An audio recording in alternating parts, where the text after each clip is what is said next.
Pressing issues have been raised during a parliamentary debate in the Netherlands, with lawmakers there questioning how the investigation into the crash of Malaysia Airlines MH17 was carried out. Let's speak to our correspondent Peter Oliver now for more details. Peter, you're across what's been happening. What can you tell us? Hi. Yes, well, this was a debate in the Dutch Parliament ahead of what we're expecting to hear next Monday, which is supposed to be a formal update on the criminal investigation that is still underway into what brought about the downing of MH17 in July of 2014. Now, there was a lot of questions being raised on the floor of the Dutch Parliament, most of these by the opposition Dutch Party for Freedom, the far-right opposition to Prime Minister Mark Rutte's ruling party. They raised questions about why prosecutors, why investigators hadn't seen footage the United States has previously claimed to have. Footage that, according to John Curry, has great validity to just who brought down the plane. We picked up the imagery of this launch. We know the trajectory. We know where it came from. We know the timing. Well, moving on from that, there was also questions about the length of time this has taken since July 2014 to find out results of this criminal investigation. We did hear from Dutch safety experts, air safety experts, back in October of last year.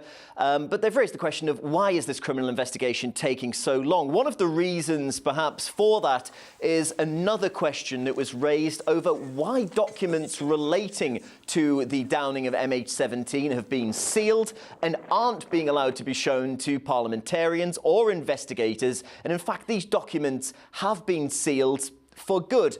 They're being sealed in perpetuity. There's also the other question of what's been done to make sure that this type of accident, this type of incident, I beg your pardon, can't happen again. Now, this was a question that was placed directly to Dutch Prime Minister Mark Rutte. He said that although all efforts were being taken to make sure that planes weren't flying over conflict areas, there was no real guarantees that can be given that the type of incident that caused such tragic death relating to MH17 can be avoided in the future. All of these questions, though, be looking to see if we do get answers to when we hear that update from investigators in the Netherlands on Monday next week. That's RT correspondent Peter Oliver bringing us bang up to date there. Peter, many thanks. Now, some of the families of the victims of MH17 having been trying to take legal action against Ukraine by suing both the country and its president for manslaughter by negligence. They argue that under international law, Ukraine should have closed its airspace if it could not guarantee the safety of flights.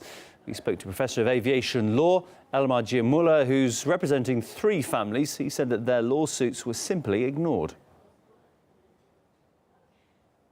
We have filed our lawsuits more than 1 year ago, and we never received a response from the court, except an acknowledgement of receipt. So we know definitely that our lawsuit has arrived at the court, but for the time being, we are completely in darkness, left in darkness by the court. We do not know anything about the further procedure. We do not know if the Ukrainian defendant has received a copy of our lawsuit.